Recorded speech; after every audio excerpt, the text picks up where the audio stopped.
Welcome to the Podlets podcast.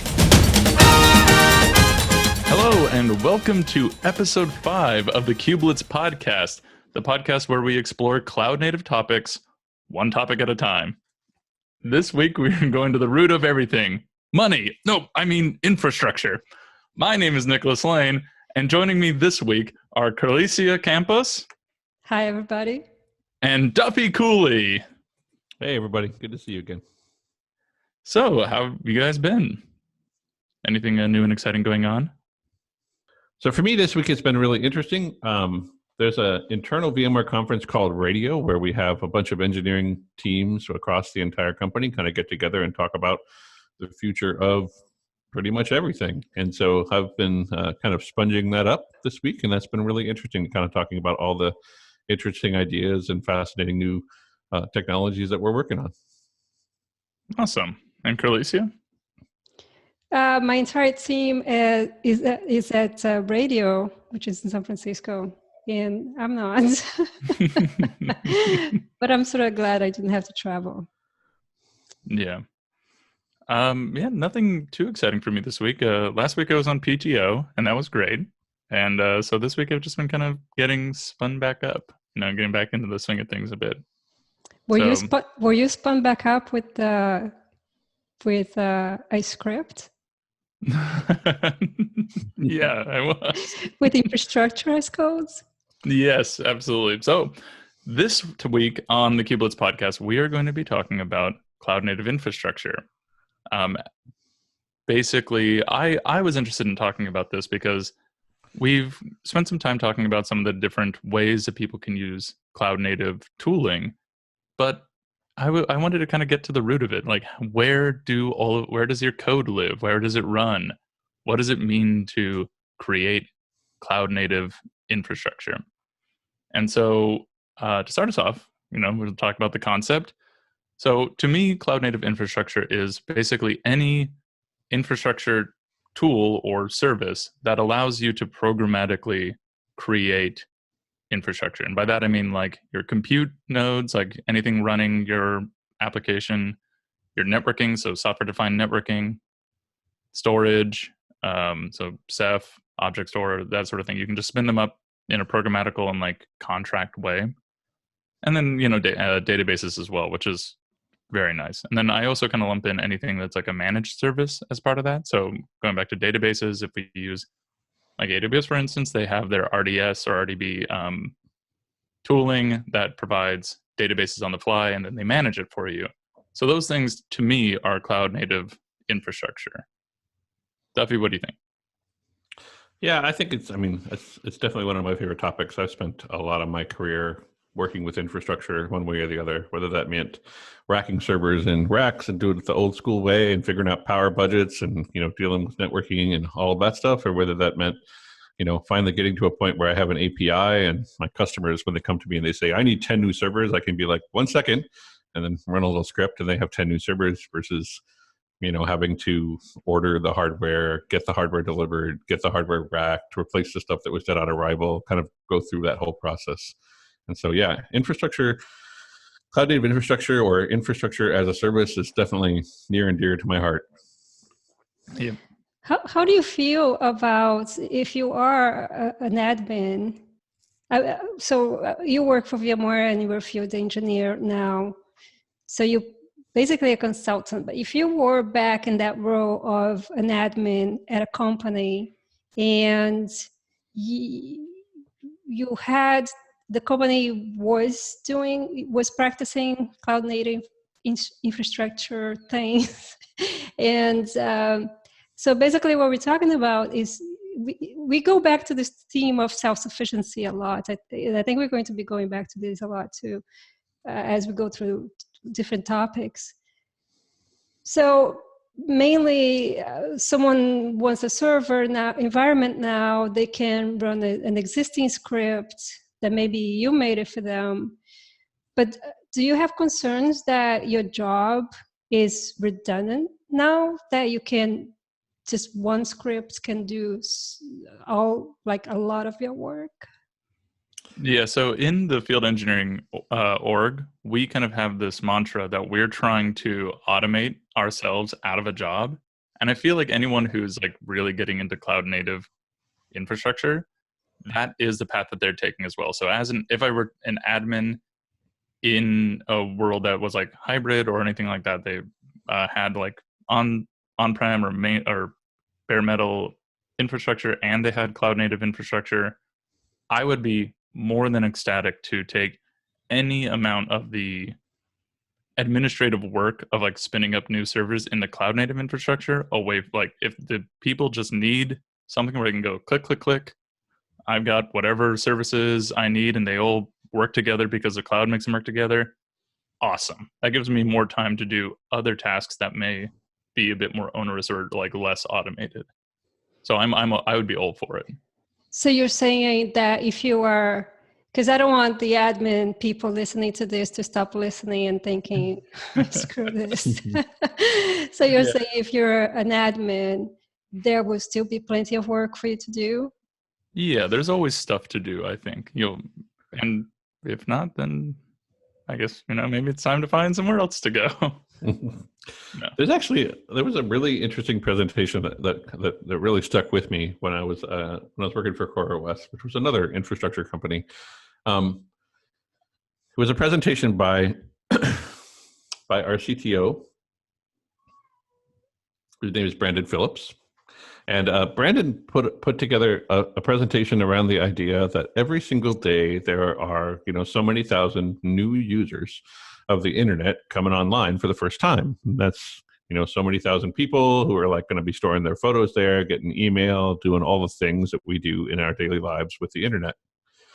And that globally, like across the whole world, there are only about, I think it was like 250K or 300,000 people that do what we do, that understand infrastructure at a level that they might even be able to automate it, that work in the IT industry and are able to actually facilitate the creation of those resources on which all of those applications will be hosted, right?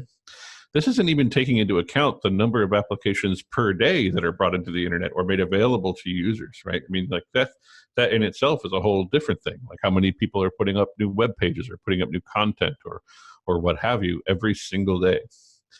So fundamentally, I think that like we have to think about the problem in a slightly different way. This isn't about whether we will have jobs.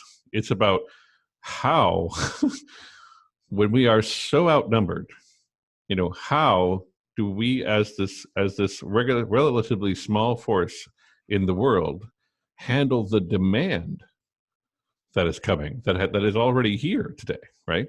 And so those people that are listening, who are working in infrastructure today, your value is actually, you're even more valuable when you think about it in those terms, because there just aren't enough people on the planet today to solve those problems using the tools that we are using today, right?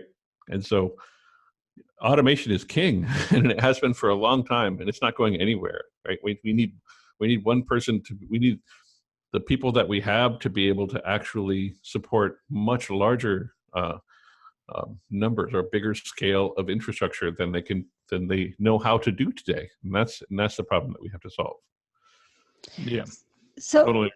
Looking from the perspective of whoever's paying the bills, I think that in the past, as a developer, you had to request a server to run your app in a test environment, and eventually you get it, and that would be the server that everybody would use to run against, right? Because you're developer in a group and everybody's developing different features, and that one server is what we would use to push out changes to and do some level of manual tests, or maybe we have a QA person who would do it. So that's one server or one resource or one virtual machine. So now maybe I'm wrong, but as a developer, I think what I'm seeing is I will have access to compute and storage, and I'll run a script and I boot up that resource just for myself. is that more or less expensive? Like if every single developer has this facility to spin things up so well, much quicker because we're not depending on IT. And if we have a script, I mean, the reality is not as easy, like just send one command and you get it. But I think we're almost there. So if it's so easy and that's what everybody's doing, doesn't it become expensive for the company? So it can. Like I think when cloud native infrastructure really became more popular in the workplace and became more like mainstream, there was a lot of talk about the concept of sticker shock, right? And so it's the idea of you had this predictable amount of money that was allocated to your infrastructure before. You're like, these things cost this much and their value will degrade over time, right? So like the server you had in 2005 is not going to be as valuable as a server you buy in 2010, right? But that might be your refresh cycles, like 5 years or so. But you have this predictable amount of money. Suddenly, you have this script that we're talking about that can spin up an equivalent like resource as one of those servers, and if someone just leaves it running, it'll run for a long, long time. And so, irresponsible users of the cloud, or even just regular users of the cloud, it does cost a lot of money to use any of these cloud services, or it can cost a lot of money. So yes, there is some concern about the amount of money that these things cost, because honestly, as we're exploring cloud native topics, one thing keeps coming up is that cloud really just means somebody else's computer, right? And so you're not using the cost of maintenance or the time it takes to maintain things. Somebody else is, and you're paying that price up front instead of doing it on like a yearly basis, right? So it's less predictable and usually a bit more than people are expected, right? But there is value there as well. So you're saying if the user is diligent enough to turn off the clusters, terminate the clusters or the machine, that is how you don't rack up unnecessary costs. Right. Yeah. So for like a test, like say you want to spin up your code really quickly, and you just need a quick like set of like networking and compute resources to test out your code. And you spin up a small, like a tiny instance somewhere in one of the clouds, test out your code, and then kill the instance. That won't cost hardly anything. And it didn't really cost you much on time either, right? So you had this automated process, hopefully, or you had a manual process that isn't too onerous. And you get the resource and the things you need, and you're good. If you aren't a good player and you keep it going, that can get very expensive very quickly, right? Because it's a number of resources used per hour, I think, is how most billing happens in the cloud. And that can exponentially, well, I mean, not really exponentially grow, but it will increase in time to a value that you were not expecting to see. So suddenly you get a bill and you're like, holy crap, what is this? Yep.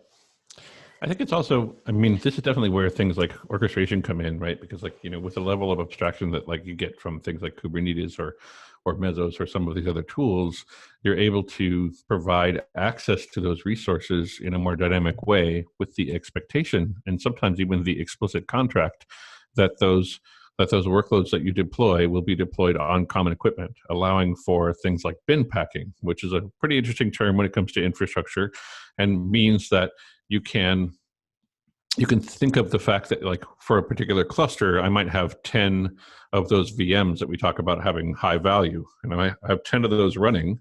And then my goal is to make sure that I have enough consumers of those 10 nodes to be able to get my value out of it.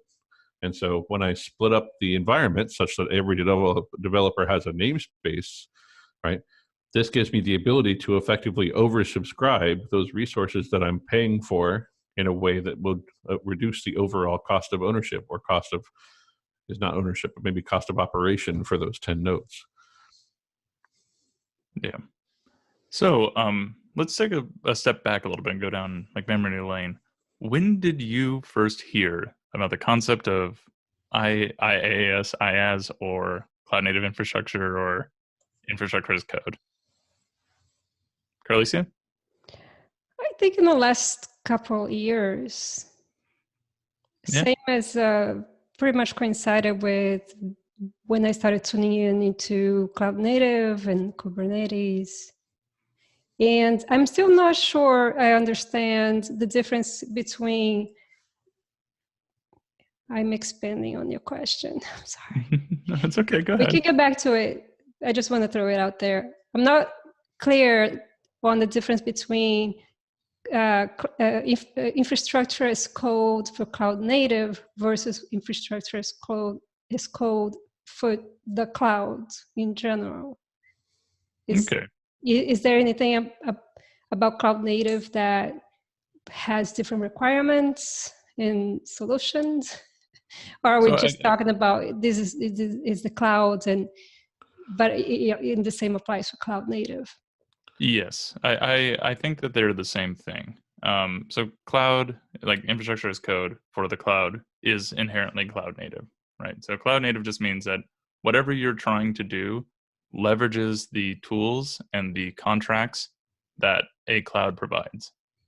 So the basic like infrastructure as code is basically just how do I use the cloud, and like that's in an automated way. In an automated way, or just in a way, right? So a properly constructed cloud should have a user interface of some kind that uses an API, right? A contract to create these machines or create these resources.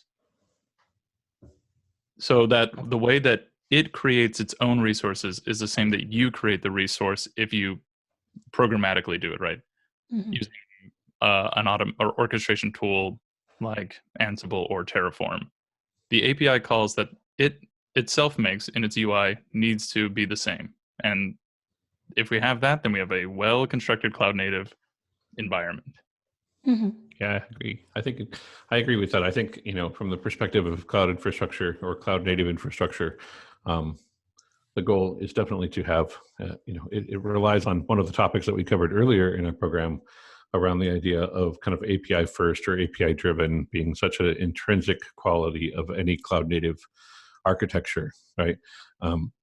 Because fundamentally, if we can't do it programmatically, then we're kind of stuck in that old world of racking servers or going through some, human managed process, and then we're right back to the same state that we were in before, and there's no way that we can actually scale our ability to manage these problems because we're stuck in a place where it's like one-to-one rather than one-to-many. Yeah, those APIs are critical. The APIs are critical, and that, you bring up a good point to remind me of something. Not every cloud that you're going to run into is made the same. There are some clouds that exist, and I'm not going to specifically call them out, but there are some clouds that exist that the API is people. You submit a request, and a human being interprets your request and makes the changes. That is a big no-no. Me no like. No good. My brain stop. So that is a poorly constructed cloud native environment. In fact, I would say it is not a cloud native environment at all. It could barely call itself a cloud. And sentence. Duffy, how about you? When was the first time you heard the concept of cloud native infrastructure? So I'm going to take this question in the form of like, what was the first programmatic infrastructure as a service that I played with? And for me, that was actually like back in the Nicira days when we were virtualizing the network and effectively providing and building an API that would allow you to create network resources. And the different targets that we were developing for were things like Zen Server, which at the time had a reasonable API that would allow you to create virtual machines, but didn't really have a good virtual network solution. There were also technologies like KVM, the ability to actually use KVM to create virtual machines, again with an API. And then, although in KVM it wasn't quite the same as an API, that's kind of where things like OpenStack and those technologies came along and kind of wrapped a lot of the capability of KVM behind a RESTful API, which was awesome. But yeah, so I would say Zen Server was the first one, and that gave me the ability, like a command line option with which I could stand up and create virtual machines and give them so many resources and all that stuff. And then, from my perspective, it was Nicira was the first network API that I actually ever saw, and it was also one of the first ones I worked on, which was pretty neat. And when was that, Tuffy? Some time ago. I would say like 2006, maybe. I would say like the TV didn't have color back then. Hey now, hey. All right, for me, I first heard of cloud native infrastructure. It actually reminded me, it was the OpenStack days, I think. It was really when I first heard the phrase like infrastructure as a service. And at the time, I didn't even get close to grokking it. I still don't know if I grok it fully, but I was working at Red Hat at the time. So this was probably back in like 2012, 2013. And we were starting to leverage OpenStack more and having like this API-driven tool set that could like spin up these VMs or instances was really cool to me. But it's something I didn't really get into using until I got into Kubernetes, and it's specifically using Kubernetes on different clouds, such as like AWS or Azure. And we'll touch on those a little bit later, but it was using those and then having like a CLI that had an API that I could reference really easily to spin things up. I was like, holy crap, this is incredible. And so that must have been around like the 2015, 16 timeframe, I think. And then I think I actually heard the phrase cloud native infrastructure first from our friend Chris Nova's book, Cloud Native Infrastructure. And I think that really helped me wrap my brain around really what it is to have something be like cloud native infrastructure and like how the different clouds interact in this way. I'm like, I thought that was really a very handy book. I highly recommend it. Also, well written and an interesting read. It really is. I read it back to back, and when I joined Heptio, and I need to read it again, actually. I agree. I need to go back to it. Cool. And so I think we've touched on something that we normally do, which is like, what does this topic mean to us? I think we've kind of touched on that a bit, but if there's anything else that you all want to expand upon, any aspect of infrastructure that we've not touched on? Well, I was thinking to say something which is reflects my first encounter with Kubernetes. Mm-hmm. When I joined Heptio, when I started using Kubernetes for the very first time. And I had such a misconception of what Kubernetes was. And I'm saying what I'm going to say to touch base on what I want to say. I wanted to relay what infrastructure as code is not. Oh, that's a very good point. Actually, I like that. Or maybe what Kubernetes is not. I'm not clear on what it is I'm going to say. Hang with me. Okay. But it's all related. So I work on Velero. Velero is an app that runs on Kubernetes. So I do have to have Kubernetes running for me to run Velero. So it can run on my machine, or it can run on a cloud provider, or on-prem, just for a plug.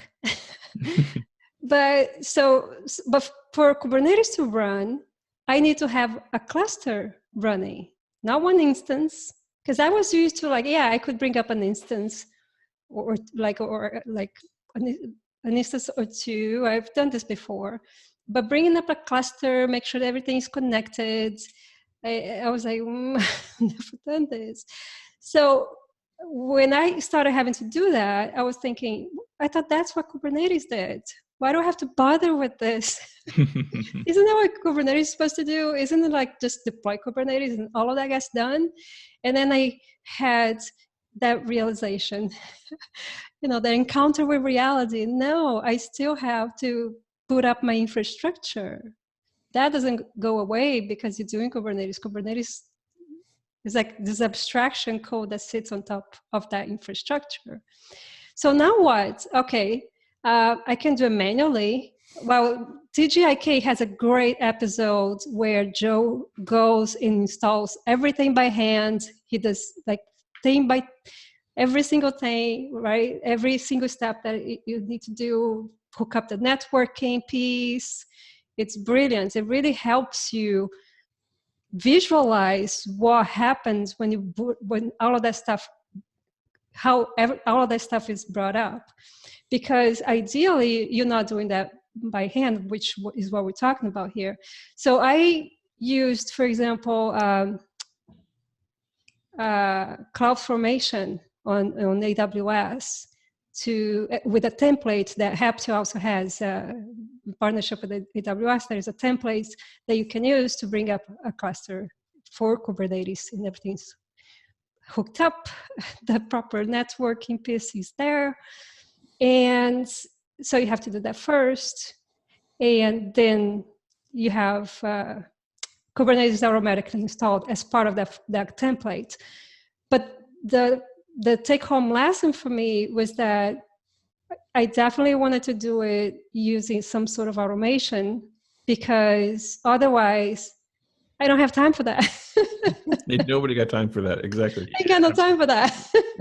That's not my job. My job is something different. I'm just booting this stuff up to test my software. So absolutely, it's very handy.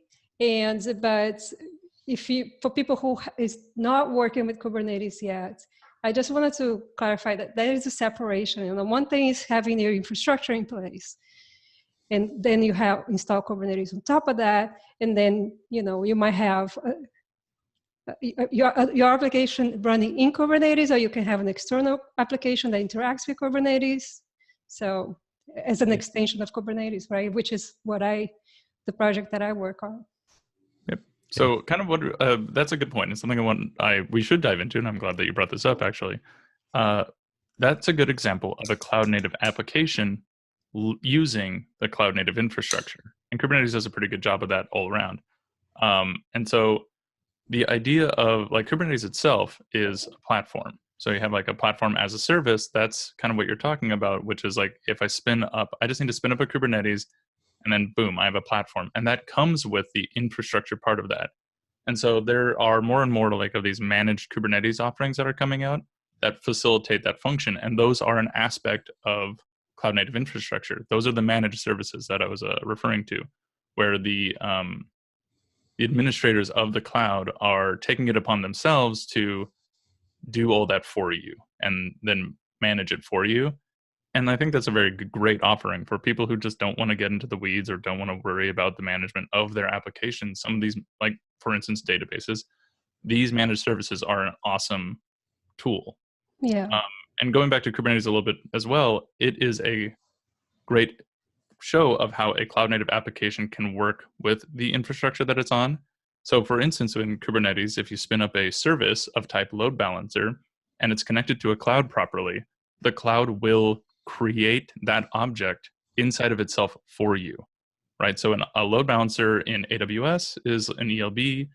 It's just a load balancer in Azure, and I'm not familiar with the other terms that the other clouds use, but it will create these things for you. And I think that's the dopest thing on the planet. That is so cool, where I'm just this tool over here, I created it in this thing, and it told this other thing how to make that work in reality. That is so cool. Orchestration magic. Yeah, absolutely. Yeah, I agree. Well, yeah, and then actually I kind of wanted to make a point on that as well, which is that I think the way I interpreted your original question, Carlicia, was what is the difference perhaps between these different models, like the infrastructure as code versus or infrastructure as a service versus platform as a service versus containers as a service. What are the what differentiates these things? And for my part, I feel like it's effectively an evolution of the API, what the right entry point for your consumer is. So in the form, when we consider container orchestration, we consider things like Mesos and Kubernetes and technologies like that, we make the assumption that the right entry point for that user is an API in which they can define those things that we want to orchestrate, those containers or those applications, and we're going to provide within the form of that platform capability service discovery and being able to handle networking and do all of those things for you, so that all you really have to do is define like what needs to be deployed and what what other services they need to rely on, and away you go. Whereas when we look at infrastructure as a service, the entry point is fundamentally different, right? We need to be thinking about what the infrastructure needs to look like.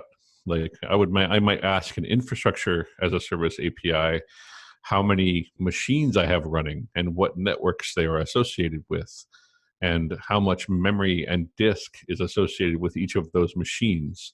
Whereas if I'm interacting with a platform as a service, I might ask whatever the questions about those primitives that are exposed by the platform. How many deployments do I have?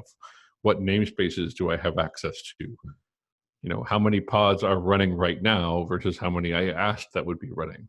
Those sorts of capabilities.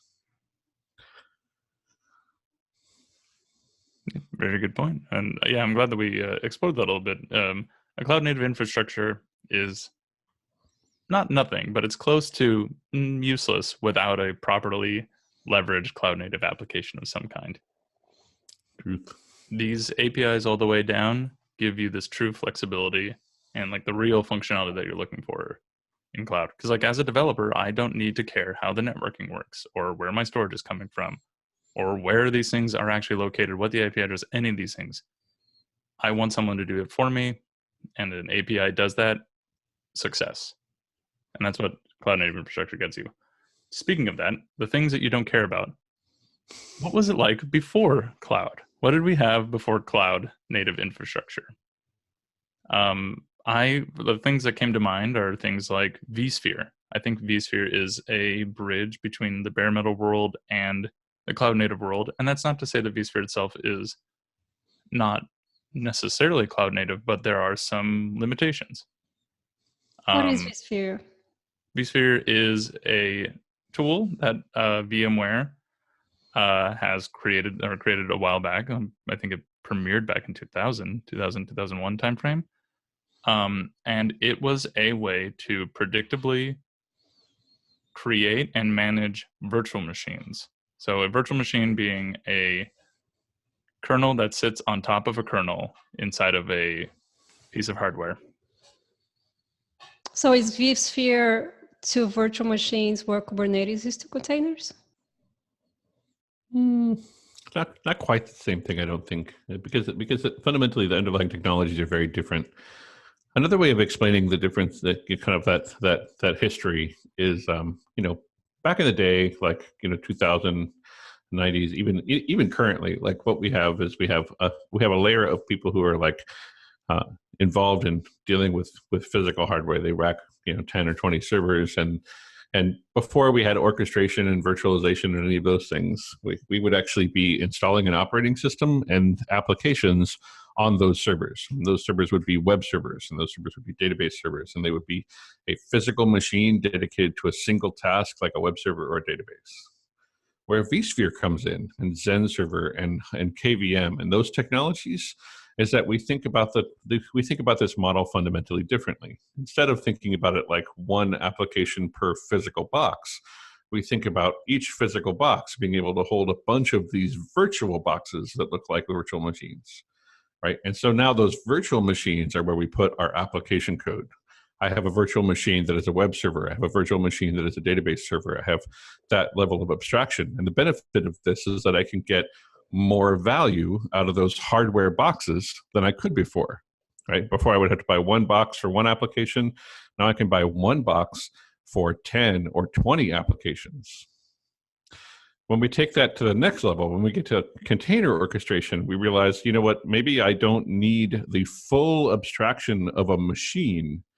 I just need enough of an abstraction to give me just enough isolation back and forth between those applications such that they have their own file system. But they can share the kernel, that they have their own network, but they can share the physical network, that they have their own, that we have enough isolation between them that they can't interact with each other except for when intent is present, right? Like that we have that sort of level of abstraction. You can see this is a much more granular level of abstraction. And the benefit of that is that we're not actually trying to create a virtual machine anymore. We're just trying to effectively isolate processes in a Linux kernel. And so instead of 20 or maybe 30 VMs per physical box, I can get 110 processes all day long, like on a physical box. And again, this takes us back to that concept that I mentioned earlier around bin packing. When we're talking about infrastructure, we have been on this eternal quest to make the most of what we have, to make the most of that infrastructure. How do we actually, what tools and tooling do we need to be able to see the most efficiency for the dollar that we spend on that hardware? That was simultaneously a great explanation of container and how containers compare with virtual machines. Bravo. That was really well crafted. Yeah, that was great. Now explain vSphere, please. I still don't understand it. I don't know what it does. So vSphere is the one that creates the many virtual machines on top of a physical machine. It gives you the capability of having really good isolation between these virtual machines. And inside of those virtual machines, you feel like you have like a metal box, but it's not a metal box. It's just a process running on a metal box. All right. So it's a system that holds multiple virtual machines inside the same machine. Yeah. Exactly. So think of it in the cloud native like infrastructure world. vSphere is essentially the API, or you could think of it as the cloud itself, which is, it is in a sense an AWS, but for your data center. The difference being that there isn't a particularly useful API that vSphere exposes. So it makes it harder for people to programmatically leverage, which makes it difficult for me to say like vSphere is a cloud native tool.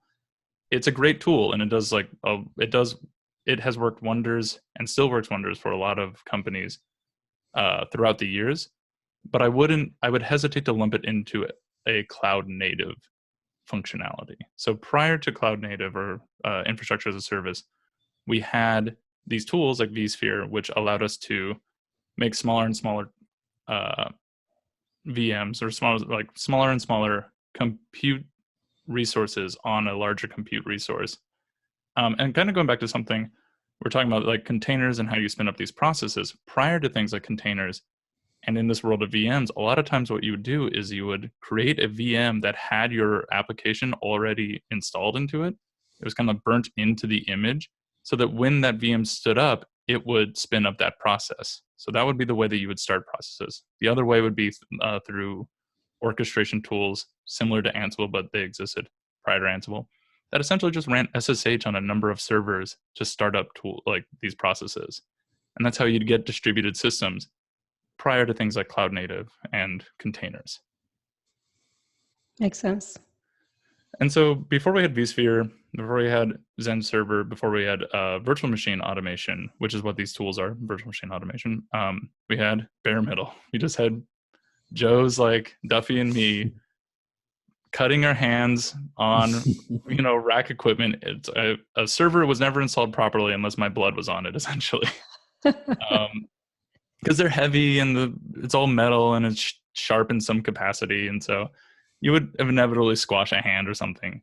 And so you'd rack up the server and then you'd plug in all the things, plug in all the plugs, and then set it up manually, and then it's good to go. And then someone can use it at will or in a logical manner, hopefully.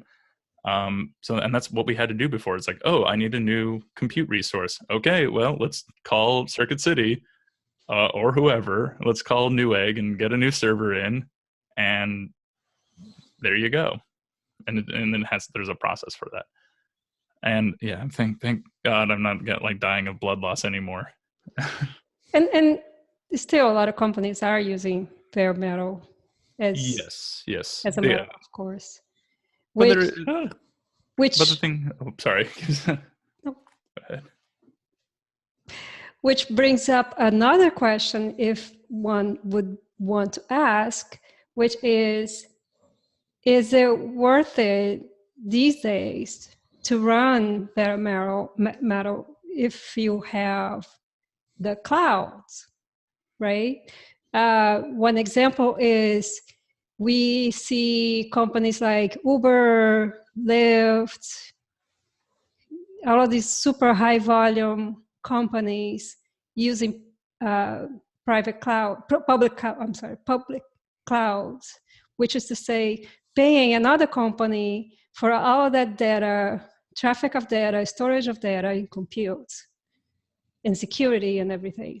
And one could say you would save a ton of money doing it in-house with using bare metal, and other people would say there is no way. It costs so much for to host all of that. I would say it really depends on the environment. So usually I think that if a company is using only cloud native resources to begin with, it's hard to make the transition into bare metal because you're used to these tools being in place.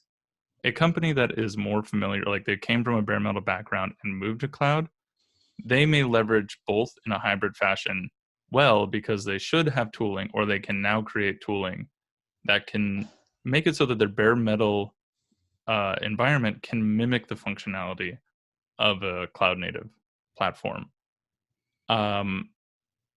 It really depends on the company, and also the need of security and data retention and all these things that have, like, if you need this granularity of control, bare metal might be a better approach, because if you need to make sure that your data doesn't leave your company in a specific way, putting it on somebody else's computer probably isn't the best way to handle that.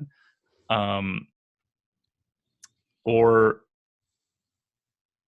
I can't remember where I was going to go with that. So there is like a balancing act of like, how much resources are you using in the cloud, and how are you using the cloud, and what does that cost look like versus what does it cost to run a data center, like have the physical real estate, and then have like run the electricity, the HVAC, people's jobs, like their salaries specifically to manage that location, and your compute and network resources and all these things.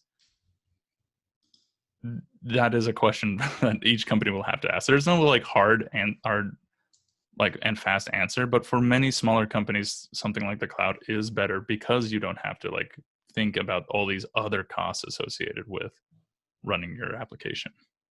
But then if you're a small company, if you're a small company, it's a no-brainer. Mm-hmm. It makes sense for you to go to the cloud. But then you said that it's hard to transition from the cloud to bare metal. It can. It really depends on the people that you have working for you. Like if the people you have working for you are good at creating automation and are good at managing infrastructure of any kind, it shouldn't be too bad. But as we're moving more and more into a cloud-focused world, I wonder if those people are going to start going away. For people who are just listening on the podcast, Duffy was heavily nodding as Nick was saying that. I completely agree with the statement of it depends on the people that you have, right? And fundamentally, I think the point I would add to this is that Uber, right, or a company like Uber or a company like Lyft, how many people do they employ that are focused on infrastructure, right? And I don't know the answer to this question, but I'm positioning it, right? So if we assume that they have, that this is a pretty hot market for people who understand infrastructure, so they're not going to have a ton of them. So what specific problems do they want those people that they employ that are focused on infrastructure to solve, right? And now we're thinking about this as a scale problem. I have 10 people that are going to manage the infrastructure for all of the applications that Uber has. Maybe I have 20 people, but it's going to be a percentage of the people compared to the number of people that I have maybe developing for those applications, or for marketing, or for, within the company. I'm going to quickly find myself off balance in the number of applications that I need to actually support, that I need to operationalize to be able to get to deployed, right? Versus the number of people that I have doing the infrastructure work to provide that base layer for which all of those applications will be deployed. Right? I look around in the market and I see things like orchestration. I see things like Kubernetes and Mesos and technologies like that can provide kind of a multiplier, or even, AWS or Azure or GCP. I have these things act as a multiplier for those 10 infrastructure people that I have, right? Because now They're not looking at trying to figure out how to store, get this data. They're not worried about data centers. They're not worried about servers. They're not worried about networking, right? They can actually, 10 people that are decent at infrastructure can spin up very large amounts of infrastructure to satisfy the developer and the operational need of a company the size of Uber reasonably. Mm-hmm. But if we had to go back to a place where we had to do all that in the physical world, like rack those servers, deal with the power, deal with the colo space, deal with all the cabling and all of that stuff, 10 people are probably not enough. Yeah, absolutely. To kind of put it into numbers, like if you are in a cloud native workspace, you might need like 1% of your workforce dedicated to infrastructure. But if you're in the bare metal world, you might need like 10 to 20% of your workforce dedicated just to running infrastructure, because the overhead of people's like work is so much greater. Mm-hmm. And a lot of it is focused on things that are tangible instead of things that are fundamental, like automation, right? So like those 1% for Uber, if I'm pulling this number totally out of nowhere, but like that 1%, their job is usually focused around automating the allocation of resources and figuring out like how the tools that they can use to better leverage those clouds. In the bare metal environment, those people's jobs are more like, oh crap, suddenly we're at 90 degrees in the data center in San Jose, what's going on? And then having someone go out there and figuring out what physical problem is going on. And it's like a lot of their day-to-day lives. And something I wanted to touch on really quickly as well, with bare metal, prior to bare metal, we had something kind of interesting that we were able to leverage from an infrastructure standpoint, and that's mainframes. And we're actually kind of going back a little bit to the mainframe idea, but the idea of a mainframe is essentially, it's almost like a cloud native technology, but not really. So instead of you using whatever, like you're able to spin up X number of resources in networking and make that work, the way the mainframe would work was that everyone used the same compute resource. It was just one giant compute resource. There was no networking needed because everyone's connected to the same resource. And they would just do whatever they needed, write their code, run it, and then be done with it, and then come off. And it's a really interesting idea, I think, where the cloud almost mimics the mainframe idea, where everyone just connects to the cloud, does whatever they need, and then comes off, but at a different scale. That's a good point. Yeah. Duffy, do you have any thoughts on that? No, I agree with your point. I think it is interesting to kind of go back to mainframe days, and I think the perspective from the perspective of like what a mainframe is versus like, what the idea of a cluster and those sorts of things are, is that it's kind of the domain of what you're looking at. Mainframe considers everything to be within the same physical domain, whereas like when you start getting into kind of the larger architectures or some of the more scalable architectures, you find that just like any distributed system, we're kind of spreading that work across a number of physical nodes. And so we think about it fundamentally differently, but it is interesting, the parallels between what we do, the work that we're doing today versus what we were doing in maintain times. Yeah. Cool. I think we're getting close to our wrap-up time, but something that I wanted to touch on really quickly. We've mentioned these things by names, but I kind of want to go over some of like the cloud native infrastructures that we use on a day-to-day basis. So something we've mentioned them before, but Amazon's AWS is pretty much like the number one cloud, I'm pretty sure, right? Like that's the most number of users, and they have a really well-structured API, really good CLI, decent GUI. Sometimes I have some problems with it. And it's like the thing that people think of when they think cloud native infrastructure. So I think that it is interesting that, AWS, it's happened now 3 times in the last minute. I don't know what to do. That's weird. That's so wild. And how can you tell? It's amazing. Because I see my analog input drop like 30 dB, and I can't figure out what's causing it to do that. And that's making me pretty nuts. So I'll have to research that at some point. But yeah, it's every once in a while, it'll just get to a point where it just like clips and it drops me 30 dB. And I'm like, why? I don't know. Anyway. You're good now. Yeah, you sound good. Going back to that point again, I think that AWS was, agreed. AWS is one of the largest cloud providers and has kind of the most, certainly the most adoption as a cloud native, as an infrastructure for cloud native infrastructure. Mhm. And it is really interesting to see a number of other solutions out there. IBM has one, GCP, Azure. There are a lot of other solutions out there now that are really focused on trying to follow the same, maybe not the same exact pattern that AWS has, but certainly providing this a consistent API for all of the same resources or for all of the same services, and maybe some differentiating services as well. So it is, yeah, you can definitely tell. It's sort of like follow the leader. You can definitely tell that AWS stumbled on to a really great solution there, and that all of the other cloud providers are jumping on board trying to get a piece of that as well. Yep. And also something that we kind of touched on a little bit as well, but from a cloud native infrastructure standpoint, it isn't wrong to say that a bare metal data center can be a cloud native infrastructure. As long as you have the tooling in place, you can have your own cloud native infrastructure, your own private cloud, essentially. I know that private cloud doesn't actually make any sense. That's not how clouds work. But you can have a cloud native infrastructure in your own data center. But it takes a lot of work and it takes a lot of management. But it isn't something that exists solely in the realm of Amazon, IBM, Google, or Microsoft. And I can't remember the other names, the other ones that are running as well.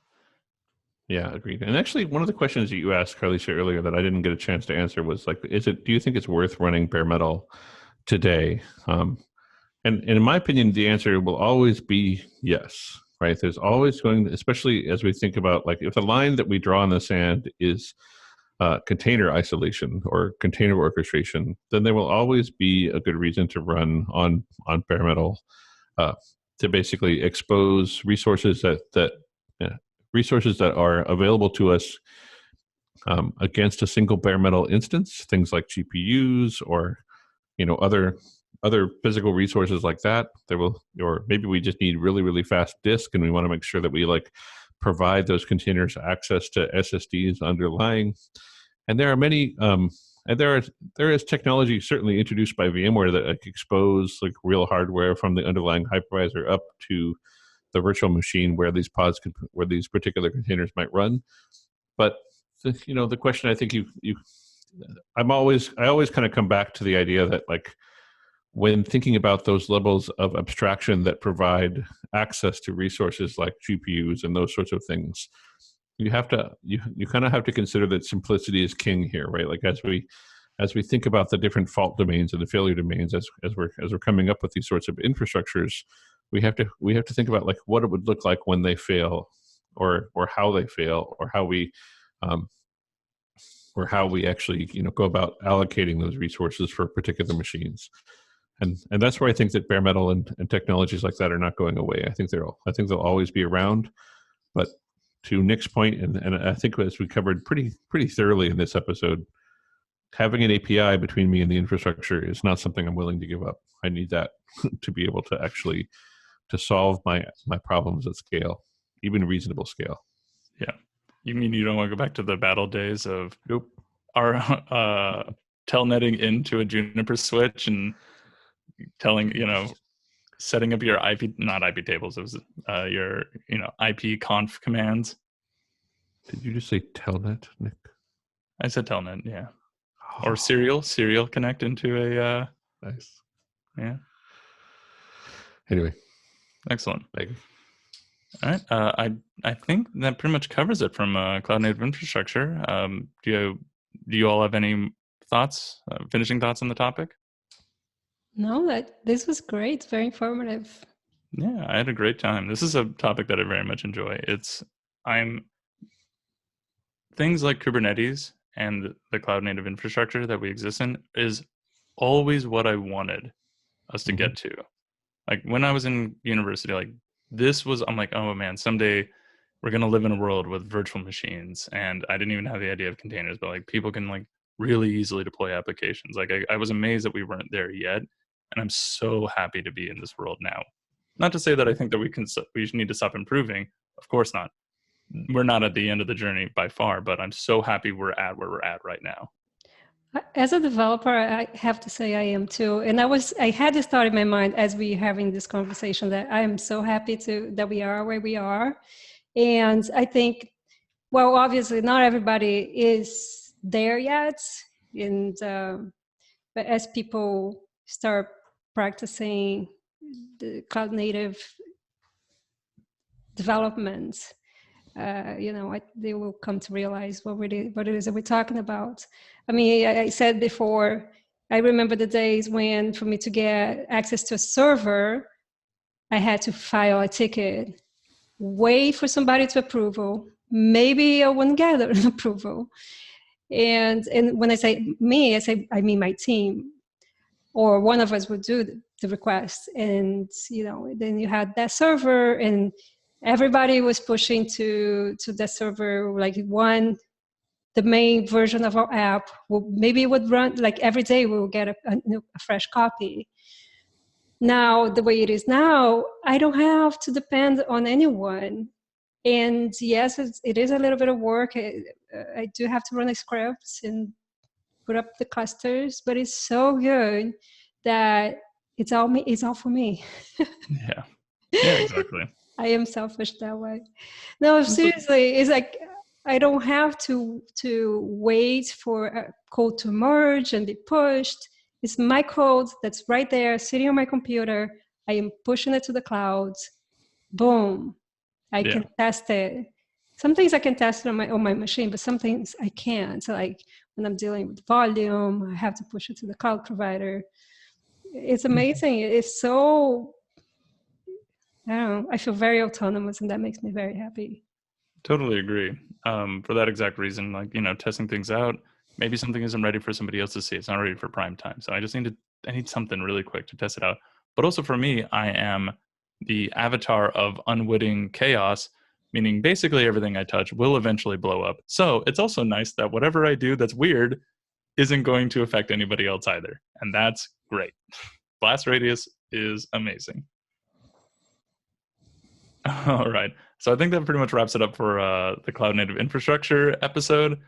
I had an awesome time. This was always fun. So please send us your concepts and ideas in the GitHub issue tracker. You can see our existing episode and suggestions, and you can add your own at github.com/heptio/thecubulets, and then go to the issues tab and file a new issue or see what's already there. All right. We'll see you next time. Goodbye.